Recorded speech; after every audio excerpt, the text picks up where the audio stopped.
नमस्कार दोस्तों, मैं हूं यश चौरसिया। स्वागत करता हूं आप सभी का आपके अपने YouTube चैनल स्मार्ट स्ट्रेटजी पर। दोस्तों, आज का यह वीडियो होने वाला है लेखपाल की कंप्लीट स्ट्रेटजी के बारे में, और साथ ही साथ जो कई सारी स्थितियां बनी हुई हैं कि इसका फॉर्म कब आएगा, किस पेड से होगा, इन सारे प्रश्नों का उत्तर ढूंढने का हम प्रयास करेंगे। ठीक है। और दूसरी बात, एक बेहतर तैयारी, बेहतर रणनीति से किस तरीके से की जाए, इसके बारे में हम लोग आज की इस सेशन में चर्चा करने वाले हैं।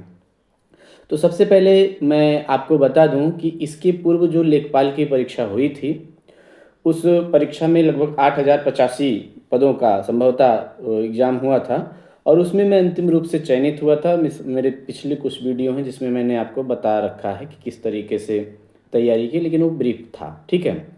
तो लेखपाल में मेरा चयन हुआ, और लेखपाल में चयन होने के साथ साथ अन्य कई विभागों में भी मेरा चयन हुआ था। तो तो जो मेरे अनुभव रहे, कई सारी नौकरियां आयोग के माध्यम से मुझे प्राप्त हुई, और विभिन्न आयोगों के माध्यम से मुझे एक एक ही वर्ष में लगभग 4 से 5 नौकरियां हमें मिली। तो उन सभी अनुभवों के आधार पर मैं एक कंप्लीट स्ट्रेटजी आप लोगों को बताने वाला हूं। और लेखपाल की तैयारी केवल 3 से 4 महीने मैंने बेहतर तरीके से पढ़ करके इस लेखपाल के एग्ज़ाम को क्वालिफाई किया था और अंतिम रूप से चयनित हुआ था। तो कैसे मैंने किया था, वो सारी स्ट्रेटजी आपको बताने वाला हूँ। अब देखिए, जब मैं कह रहा हूँ कि 3 से 4 महीने, तो अभी कुछ लोग नकारात्मक कमेंट भी शायद करें आप लोग कि ऐसा नहीं, हलवा है ये दुनिया भर की, क्योंकि उस पिछले वीडियो पे कई सारे ऐसे कमेंट आए थे। ठीक है। तो मेरी बातों को सुनिएगा, क्योंकि तैयारी उत्तर प्रदेश अधीनस्थ सेवा चयन आयोग का कोई भी परीक्षा हो, मैं गारंटी लेके बता रहा हूँ, केवल 6 महीने की तैयारी होती है। ठीक है। आपको शायद ये अतिशयोक्ति लग रही होगी, लेकिन यही सत्य है। परंतु वो जो 6 महीने आपका होता है, वो फुल डेडिकेशन का और एक बेहतर रणनीति के साथ आपको करना होगा। तो उसी रणनीति को मैं यहाँ पर शेयर करने वाला हूँ कि किस तरीके से किया जाए। साथ ही साथ लेखपाल के एग्जाम में क्या सिलेबस बदला जाएगा, क्या योग्यता बदली जाएगी, उन सभी प्रश्नों का भी उत्तर मैं देने का प्रयास करूँगा। ठीक है। तो चलिए शुरू करते हैं। सबसे पहली बात, तो आप सभी के मन में एक प्रश्न है कि किस पेट से आएगा। ठीक है। देखिए, अभी आयोग स्वयं निर्णय नहीं ले पा रहा है। ठीक है। क्योंकि शासन से भी उसे किसी भी प्रकार का भी कोई जवाब नहीं प्राप्त हो पा रहा है, कि कोई ठोस निर्णय नहीं लिया जा पा रहा है। हालांकि अध्याचन आयोग के पास आ चुके हैं। ठीक है। और अध्याचन आने के बाद कभी कभी कुछ विसंगतियां होती हैं, तो अध्याचन पुनः शासन को प्रेषित किया जाता है और पुनः विभागों को भेजा जाता है कि त्रुटियों को का निराकरण करने के लिए। तो कहीं ना कहीं अध्याचन आने के पश्चात कुछ समय लग जाता है। तो ये संभवतः पहला आपका प्रश्न है कि 2023 या 2025 किस पेट से आएगा। तो मेरी सलाह आप ये है कि इन बातों में आप न उलझें। 23 से आए या 25 से आए, ये मैटर नहीं करेगा, क्योंकि वैकेंसी तो आनी तय है, आएगी। एग्ज़ाम होगा एक झटके में, और कुछ बच्चे सेलेक्ट हो जाएंगे, कुछ बच्चे नहीं सेलेक्ट हो जाएंगे। आप इस चक्कर में ना पड़ें कि किस पेट से आएगा। तो मेरे हिसाब से 2023 के पेट से आने की संभावना मुझे बहुत ज़्यादा नहीं लग रही है, क्योंकि कहीं ना कहीं उसकी वैधता भी समाप्त हो चुकी है, और साथ ही साथ शासन की भी मंशा है और थोड़ा सा दबाव भी है कि 2025 का नया पेट कराया जाए, ताकि नए बच्चे भी शामिल हो पाएँ। ठीक है। हालांकि मैं इस मुद्दे से पूरी तरीके से अपने आप को अलग करता हूं, कि बाद में आप लोग कमेंट करके ये कहें नहीं सर 23 से आनी चाहिए, 25 से आनी चाहिए, 23 में जो दिए उनके साथ क्या हो। देखिए, ये लापरवाही है या किस स्तर की लापरवाही है, हमारा आपका मामला नहीं है, और हम आप चाह करके भी कुछ नहीं कर सकते हैं। तो 23 से आएगी तब भी लगभग 50% बच्चे नाराज, 50% खुश। 25 से आएगी तब भी वही स्थितियां दोनों तरफ होने वाली हैं। नए वाले बच्चे जो लंबे समय से तैयारी कर रहे हैं, उनकी आयु पूरी हो चुकी है, अभी तक पेट का एग्जाम नहीं दे पाए, उनकी भी अपनी करियर की चिंता है ना। 23 में जो बच्चे ऑलरेडी पहले से बैठे हुए हैं, उनको भी चिंता है। तो स्थितियां दोनों के लिए वही हैं। आप एक दूसरे से लड़ने झगड़ने और एक दूसरे पर ब्लेम करने का, या हमारे ऊपर ब्लेम करने का, ये कभी भी ऐसी चीज़ आप बिल्कुल मत करिएगा। ठीक है। तो कुछ भी हो, हम आपको केवल प्रिपरेशन करनी है। ठीक है। तैयारी बेहतर तरीके से करनी है, और तैयारी में निसंदेह समय लगता है। ठीक है। और ये तैयारी क्या कहते हैं, लेखपाल की थोड़ा सा हटके भी इसकी तैयारी करनी चाहिए, है ना, क्योंकि ये सभी एग्ज़ाम की अपेक्षा थोड़ा सा ये हटके होता भी है। तो आपका पूरा फोकस तैयारी पे होना चाहिए। बाकी जो आयोग चाहेगा, जो शासन चाहेगा, वही हम लोगों को एक्सेप्ट करना पड़ेगा, उसमें हम किसी प्रकार का बदलाव नहीं कर सकते हैं। तो जहाँ तक मुझे लगता है कि 23 से आने की संभावना थोड़ी सी कम है, क्योंकि अधियाचन पुनः वापस जब गया हुआ है तो फिर से 5-6 महीने मिनिमम लगने संभवतः लग जाएंगे। तो निसंदेह मुझे लगता है कि 25 से आने की प्रोबेबिलिटी है, बाकी जो भी होगा देखा जाएगा। दूसरा प्रश्न ये है कि क्या सिलेबस और योग्यता में बदलाव होगा? तो निसंदेह होने की प्रबल संभावना है और होना भी चाहिए, लेकिन बदलाव होगा तो हम किस तरीके से अपने आप को तैयार रखें, योग्यता में बदलाव होगा तो किस तरीके की तैयारी हम लोगों को करनी अपेक्षित है। तो सिंपल सी बात है, सिलेबस के स्तर पर जो बदलाव, पहले हम योग्यता की बात कर दें। योग्यता के स्तर पर जो बदलाव आपको देखने को मिलेगा 100% मैं आपको बता दूं, वो मैक्सिमम क्या होगा, 12th के साथ साथ ट्रिपल सी इंक्लूड कर देंगे, क्योंकि लेखपाल का जो पद है वर्तमान में ये भी काफ़ी हाईटेक हो गया है। लैपटॉप के माध्यम से और लगभग समस्त कार्य ऑनलाइन हो रहे हैं, ठीक है। तो संभवतः ट्रिपल सी की योग्यता इसमें ऐड होगी, है ना। तो इसके लिए आप सभी लोग क्या करिएगा, जो भी नए हैं जिनके पास ट्रिपल सी नहीं है, तो अभी से लिए आप कमर कस लीजिए और ट्रिपल सी की परीक्षा पास करके प्रमाण पत्र आप अपने पास रख लीजिए। बदलाव हो या ना हो, ये आपके लिए बेनिफिशियल ही होगा, ठीक है। दूसरा, सिलेबस के स्तर पर क्या बदलाव आपको देखने को मिल सकता है। सिंपल सी बात है, आप लोग वर्तमान समय में देख रहे हैं कि जो भी पाठ्यक्रम के स्तर पर शासन के द्वारा जो भी बदलाव देखा जा रहा है, वो बदलाव केवल सब्जेक्ट स्पेसिफिक के स्तर पर ही बदलाव देखने को मिल रहा है ना।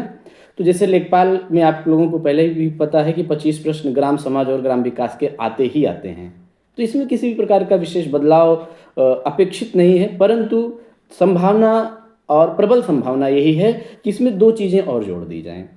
पहली चीज़, इसमें यूपी स्पेशल अलग से नहीं है, हालांकि प्रश्न जरूर आते हैं जीएस में, लेकिन संभवतः इसमें उत्तर प्रदेश स्पेशल जो है इंक्लूड कर दिया जाएगा, और साथ ही साथ कंप्यूटर के अलग से प्रश्न इसमें जो हैं ये जोड़ दिए जाएंगे। तो आपको तो वैसे ही सारी चीज़ें पढ़नी है, तो अब क्या करना है, इन दोनों विषयों को, कंप्यूटर को और उत्तर प्रदेश स्पेशल को, फिर से नए सिरे से तैयारी आप करनी शुरू कर देनी चाहिए आप लोगों को। और ये दोनों अक्सर देखेंगे कि जो भी आयोग के द्वारा प्रश्न पूछे जा रहे हैं, कहीं भी प्रश्न पूछे जा रहे हैं, कंप्यूटर की स्पेशल के जो प्रश्न हैं ये अच्छे खासे आने लगे हैं, और इसका अलग सेगमेंट भी दिया जाने लगा है, चाहे वो एसएससी हो या यूपी टेप एलएससी हो, ठीक है। तो कंप्यूटर की तैयारी किस तरीके से करें भी आगे हम चर्चा करने वाले हैं। और उत्तर प्रदेश स्पेशल अभी तक आप थोड़ा सा पढ़ते थे, अब थोड़ा सा एक बेहतर किताब के माध्यम से और अपनी तैयारी को बेहतर करिए, ठीक है। तो योग्यता और सिलेबस के स्तर पर जो बदलाव आपको देखने को मिल सकता है, ये यही सामान्य सा बदलाव आपको देखने को मिलेगा, जो आपके संभवतः पक्ष में ही होगा, ठीक है। तो मैं ये नहीं कह रहा हूँ कि मैं आयोग हूँ, लेकिन ठीक है, ये जो संभावना है यही प्रबल संभावना है, और इससे ज़्यादा कुछ हो नहीं सकता है। तो अभी से मेरे वीडियो बनाने का मुख्य उद्देश्य यही है कि आप सभी अभी से अवेयर हो जाइए और इन सारी चीज़ों को आप समय रहते कंप्लीट कर लीजिए। ट्रिपल सी और सिलेबस के स्तर पर अपनी पढ़ाई में कुछ बदलाव आप लोगों को कर लेना चाहिए, ठीक। अब नेक्स्ट बात है कि तैयारी किस तरीके से करें, ठीक है। तैयारी किस तरीके से करें, तो जो मेरा पर्सनल अनुभव रहा है तैयारी को लेकर के, क्योंकि उस समय मेरे कई सारे एग्जाम लगे हुए थे, जैसा कि आप लोगों को पता है कि मैं नेट जेआरएफ क्वालिफाई हूँ, ठीक है, और साथ ही साथ बीएड किया हूँ। तो प्रवक्ता के जो परीक्षाएं होती हैं उसमें मैं बैठता हूँ, इंटरव्यू वगैरह उस समय हमारे नवोदय केंद्रीय विद्यालय जैसे अन्य कई सारे एग्जाम भी लगे हुए थे, इंटरव्यू भी कुछ लगे हुए थे, तो वहाँ पर मैं बिजी था, तो इधर मैं पूरा फोकस नहीं कर पा रहा था। हालांकि जॉब मेरे पास ऑलरेडी थी, परंतु फिर भी मैं हायर, कभी कभी बच्चे कमेंट भी करते हैं कि आपके पास इतनी ज़्यादा डिग्री है लेकिन फिर भी आपकी ज़िंदगी एकदम ख़राब है, ऐसा वैसा। नहीं, सही, देखिए कहीं ना कहीं शायद मेरे अंदर कुछ कमियां होंगी, तो उन कमियों को दूर करने का मैं प्रयास कर रहा हूं। तो निसंदेह सिलेक्शन जो है आगे आप लोगों को और बेहतर तरीके से देखने को ज़रूर मिल सकता है, ठीक है। तो आइए हम रणनीति के बारे में चर्चा करें, जो जिस रणनीति को बनाकर मैं 3 से 4 महीने में ही बेहतर तरीके से मेरा इस परीक्षा में बेहतर निष्पादन रहा और अंतिम रूप से मैं चयनित भी हुआ, ठीक है। और चलिए आगे बात करते हैं। तो परीक्षा योजना, जैसा कि आप लोगों को पता है कि सिलेबस जो हिंदी है ये मेरे पास पूरा पीडीएफ है आयोग का, ठीक है।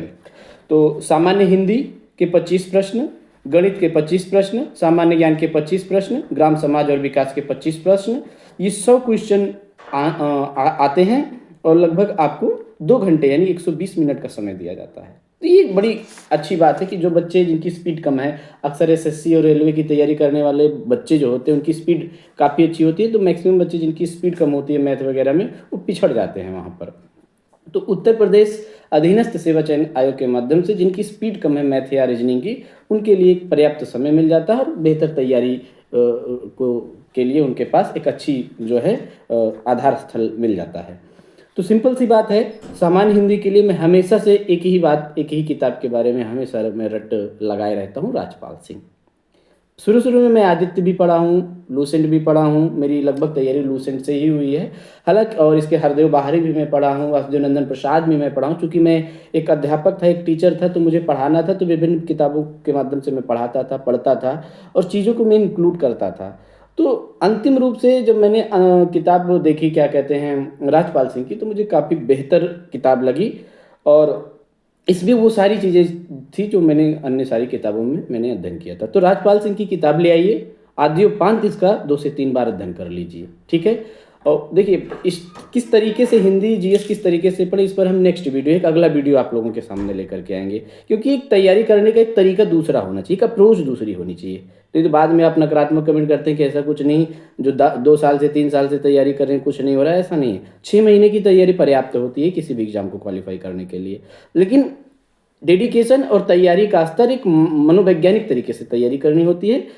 इसके बाद हम वीडियो आपको बताएंगे किस तरीके से आपको पढ़ना चाहिए। इतनी मोटी मोटी किताबें 10-10 दिन और 5-5 दिन में रिवाइज होने लगती हैं, ये मेरा पर्सनल अनुभव रहा है। कैसे पढ़ें इस पर हम बाद में चर्चा करेंगे। तो सामान्य हिंदी के लिए आप 25 केवल राजपाल सिंह की किताब उठा लिए, 2 से 3 बार आद्योपांत अध्ययन करिए, ढेर सारे प्रैक्टिस प्रश्न हैं, रट डालिए सारे प्रैक्टिस प्रश्नों को, ठीक है। तो सुपरहिट किताब है। हालांकि बार बार इस किताब को कहने के पीछे मेरा कोई दूसरा रीज़न नहीं कि मुझे किसी पब्लिकेशन ने मुझसे आके मिला, ये मेरा पर्सनल एक्सपीरियंस है। मैं इन सारी चीज़ों में पढ़ना भी नहीं चाहता हूँ, ठीक है, क्योंकि बहुत सारे मैं वीडियो काफ़ी दिनों के बाद आता हूँ, एक्टिव होता बनाता हूँ, फिर गायब हो जाता हूँ, तो मेरा बहुत इंटरेस्ट नहीं होता है। लेकिन जब आपके सकारात्मक कमेंट आते हैं, अच्छा लगता है, तो मुझे लगता है कि कुछ ना कुछ करना चाहिए, ठीक है। बाकी मैं बहुत ज़्यादा इन सारी चीज़ों में इंटरेस्टेड नहीं हूँ कि कोई पब्लिकेशन आए, पैसा दे, ये करे वो करे। बहुत सारे हमारे पास कॉल मैसेज आते रहते हैं कि आप टाइपिंग के लिए ये करिए वो करिए, अपना कूपन कोड दुनिया भर का। मैं बहुत ज़्यादा जानकारी भी इन सारी चीज़ों में नहीं रखता हूँ, लेकिन ऑफर आते हैं, है ना, और मेरा वो उद्देश्य बिल्कुल नहीं है। तो हिंदी के लिए राजपाल सिंह की किताब लाइए और अभी से पढ़ना शुरू कर दीजिए। राजपाल सिंह की किताब केवल 20 दिन की किताब है और 1 महीने में आप उसको 2 बार रिवाइज कर सकते हैं बेहतर तरीके से। कैसे करेंगे ये हम आपको बाद में बताएंगे। गणित जो है यहाँ पर थोड़ा सा हट के पूछा जाता है, क्योंकि इसमें 3 सेगमेंट है, अंक गणित और सांख्यिकी, बीज गणित और रेखा गणित। जो भी हमारे भाई बहन जिन्होंने हाई स्कूल और इंटर बेहतर तरीके से पढ़ा हुआ है, या हाई स्कूल में जिन्होंने मैथ बेहतर तरीके से पढ़ा हुआ है, उनके लिए ये कहीं ना कहीं आसान हो जाता है, ठीक है। तो गणित अन्य परीक्षाओं के मुकाबले काफ़ी आसान है। इसमें सबसे पहली चीज़ जो है अंक गणित एवं सांख्यिकी, बीज गणित और रेखा गणित। आप क्या करिएगा, जो बीज गणित में मासा लासा, युगपत समीकरण, द्विघात समीकरण, गुणनखंड और क्षेत्रफल प्रमेय है, आप प्रयास करिए कि हाई स्कूल की आप जो किताब है आप यूपी बोर्ड की, उसको ले आइएगा और उसमें से जो स्पेशल चीज़ें हैं, जो बेसिक चीज़ें हैं, उसको आप कहीं नोट डाउन करके खूब बेहतर तरीके से आप रट लीजिएगा, ठीक है। रेखा गणित के लिए एस डी यादव की किताब, मैंने भी यही किया था, एस डी यादव की किताब, और उसके पीछे जो क्या कहते हैं क्षेत्रफल आयतन से रिलेटेड जो भी मेंसुरेशन के जो भी टॉपिक हैं, उन सब का जितने भी प्रश्न पूछे गए हैं, उन सारे प्रश्नों का और जितने भी टाइप उसमें दिए गए हैं, उन सब का एक फार्मूला, सबसे पहले आपको फार्मूला इकट्ठा करना है। सारे फार्मूलों को एक जगह इकट्ठा कर लीजिए और उस फार्मूलों को कई बार आप रिवाइज कर लीजिए। और इसके बाद केवल उसी एस डी यादव की किताब को 4 से 5 बार जितने भी प्रश्न आए हैं, त्रिभुज, आयत, वर्ग, समांतर चतुर्भुज और त्रिभुज, इन सभी से रिलेटेड, क्षेत्रफल और वृत्त से रिलेटेड सब कुछ 2 से 3 बार रिवाइज कर लीजिए।